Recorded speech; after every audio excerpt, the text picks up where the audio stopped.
you have a favorite founding father. I can tell when you're writing, you're like, definitely, like, I'm picturing Sam Adams as the hot one here. Like, there has to be. I actually think this is kind of funny, but our favorite, I think, changes every book because we've now written, so we write the Jefferson book in which Alexander Hamilton is, the devil incarnate.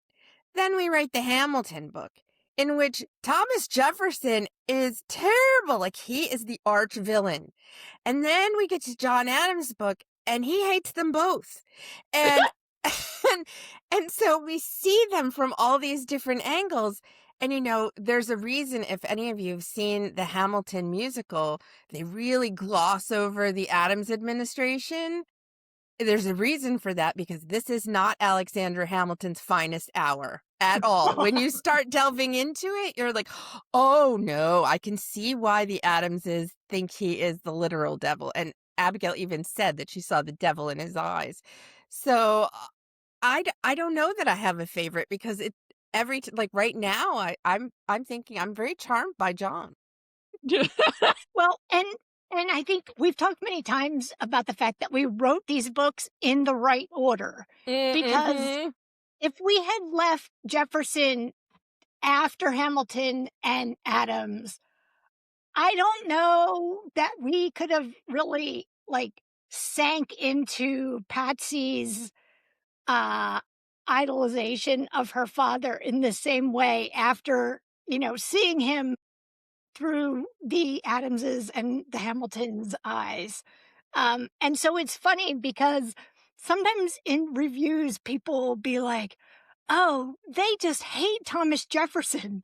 And and we chuckle because we're like, first of all, no, it's not us. It's not us. We wrote a whole book where his daughter does nothing but protect and defend and laud him. It's the Hamiltons. It's not us.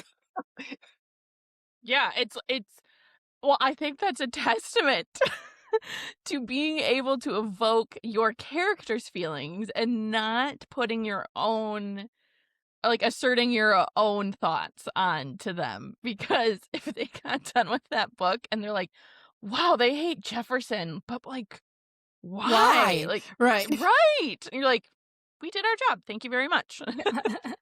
See, it's turning out to be something of like a soap opera where you really have to read all of them to get the real insight because, they're all lying about each other and they're all scheming behind each other's backs and having affairs and telling lies and getting involved in it's like days of our revolution. Founding lives. It is. You cannot days of our revolutionary lives. There we Love go. it. Love it. I will watch.